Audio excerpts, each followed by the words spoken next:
Among the Wicked Dawi of the Far East. Part 2. The Obsidian Chamber. Reader, I cannot relate to you the peculiar mixture of confusion, recognition, ridicule, and black fear that swept over me. I dragged myself forward into the chamber, a prism of shadows and glimmers cast by the raging fire to my left, the heat from which made my dehydrated carcass sweat all the worse. The furnishings were of beaten, scorched metal, but the chamber itself seemed to be hollowed out from an enormous piece of black volcanic glass. I had seen fragments of such material in museums in Altdorf, but never imagined one could be so large. Every billow of flame from the fire was reflected in the malevolent obsidian, the glimmer seeming to echo somehow through its depths, curling and twisting toward the great iron desk which stood beside him. Before me, I saw a dense form of a dwarf, bareheaded and bald, his back to me. He stared out through a vast window that took up one entire wall of the chamber, hands held behind his back. In this horrific, tainted place, served by a greenskin, a dwarf? In the next instant, I realized that the hunched forms I had seen burning entrails in the cells must have been dwarfs as well.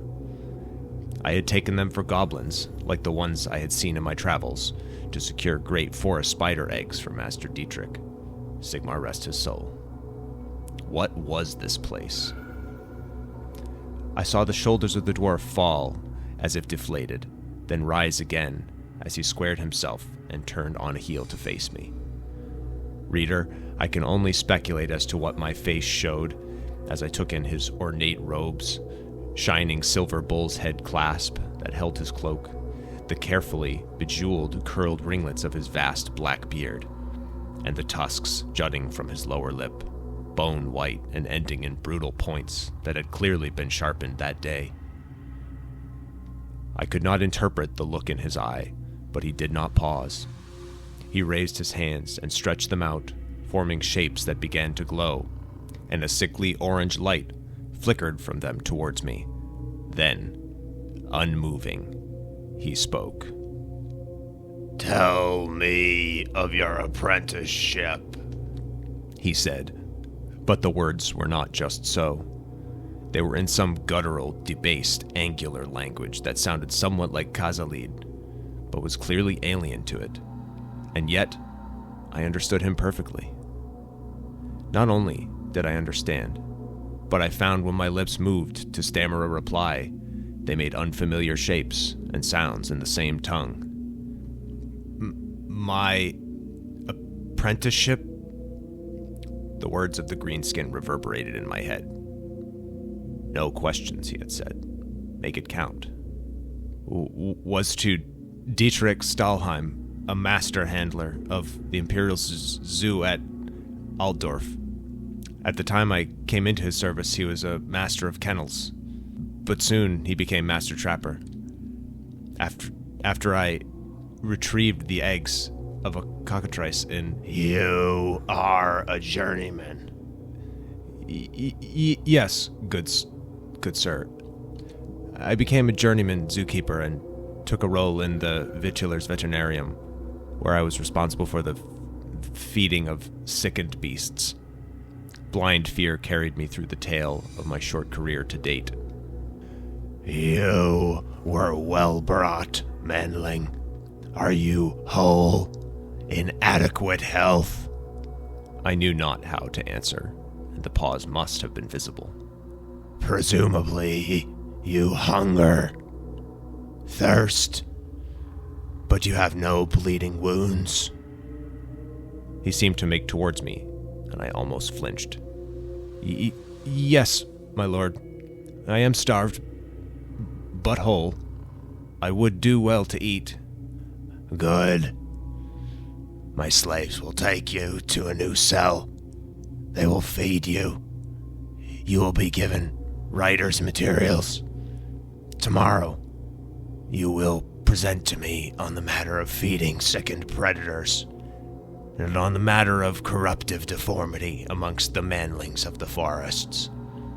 If you speak of these things to any other soul, I will have your legs flayed and burned an inch at a time. Utterly bewildered, I nodded in silence and bowed as low as I could.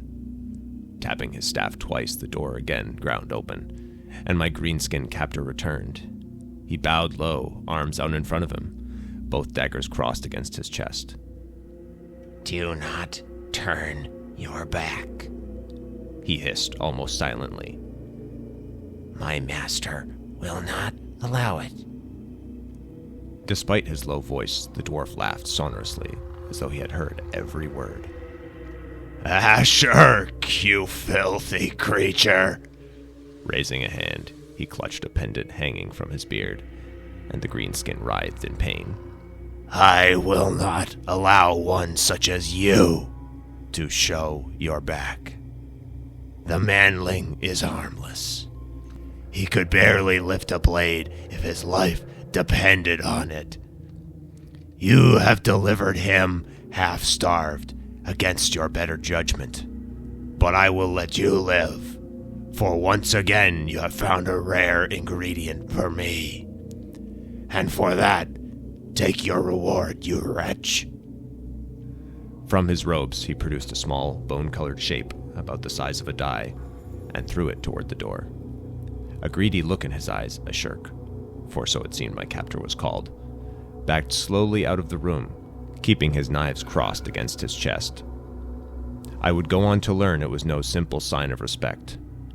A shirk was not permitted to sheath his daggers, conceal his hands, turn his back, or move beyond his master's line of sight without explicit instruction. My wits began to gather about me. It was clear I had been abducted not as a simple burger for ransom, but rather in an operation of great finesse, masterminded by the unfathomable wickedness of my new master. When it first happened, I had assumed it was my own rotten luck to be ambushed in such a way, but now I could see I was lured into a trap, with the promise of great wealth. A tale, I suppose, as old as wealth itself. What possible cause could this bizarre, tusked sorcerer have for a journeyman of the Imperial Zoo of Altdorf? It seemed my life depended on an intellectual dissertation. 2, indeed, written in a night. As Ashurk and I stalked through the halls back to the prison, I sought mental refuge in the promise of food and the familiar stress of an urgent academic deadline.